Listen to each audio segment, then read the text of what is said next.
कभी सोचा है कि दो ताकतवर मुल्क एक दूसरे के इतने बड़े दुश्मन कैसे बन गए? ये कहानी है ईरान और अमेरिका की। एक ऐसी कहानी जिसमें दोस्ती भी है, धोखा भी और ताकत की जंग भी। कहानी शुरू होती है उस वक्त से जब ईरान और अमेरिका दुश्मन नहीं बल्कि दोस्त थे। 1950 की दहाई में अमेरिका ईरान को एक मजबूत इत्तेहादी समझता था, लेकिन फिर आया एक ऐसा मोड़ जिसने सब कुछ बदल दिया। 1953, एक साल जो तारीख में हमेशा याद रखा जाएगा।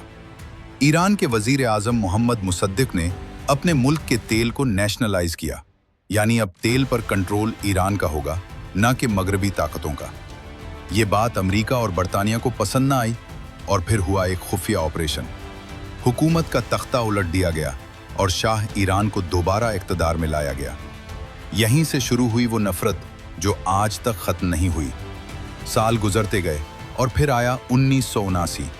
ईरान में एक इनकलाब आया, आयतुल्लाह खुमैनी की क़यादत में। शाह की हुकूमत ख़त्म और एक इस्लामी रियासत कायम हो गई। लेकिन असल धमाका अभी बाकी था। ईरान के लोगों ने तेहरान में अमरीकी सफारत खाने पर कब्जा कर लिया। 52 अमरीकी शहरियों को 444 दिन तक यरगमाल रखा गया। ये वो लम्हा था जब दोस्ती हमेशा के लिए दुश्मनी में बदल गई।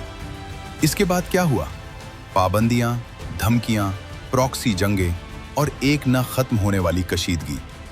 फिर दुनिया ने एक और खतरनाक मोड़ देखा, ईरान का न्यूक्लियर प्रोग्राम। अमेरिका को खौफ था कि ईरान एटम बम बना रहा है, जबकि ईरान कहता रहा कि यह सिर्फ तवानाई के लिए है। 2015 में एक उम्मीद की किरण नजर आई। एक डील हुई जिसे दुनिया ने अमन की तरफ कदम समझा। लेकिन ये उम्मीद भी ज्यादा देर जिंदा न रह सकी। 2018 में अमेरिका ने डील छोड़ दी और कशीदगी दोबारा बढ़ गई। और फिर 2020, एक ऐसा वाकया जिसने आग में तेल डाल दिया। ईरानी जनरल कासिम सुलेमानी को अमेरिकी हमले में हलाक कर दिया गया। दुनिया एक लम्हे के लिए जंग के दहाने पर आ खड़ी हुई। आज सूरत हाल क्या है? ईरान और अमेरिका अब भी आमने सामने हैं। मुज़ाकरात होते हैं मगर नाकाम हो जाते हैं। पाबंदियां अब भी जारी हैं और खतरा अब भी मौजूद है।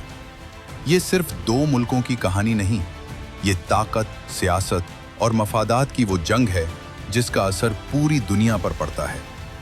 तेल की कीमतों से लेकर मशरिक वुस्ता के अमन तक हर चीज़ इस ताल्लुक से जुड़ी हुई है। और सवाल अब भी वही है, क्या ये दुश्मनी कभी खत्म होगी या ये कहानी इसी तरह चलती रहेगी, एक न खत्म होने वाले तनाज़े की तरह?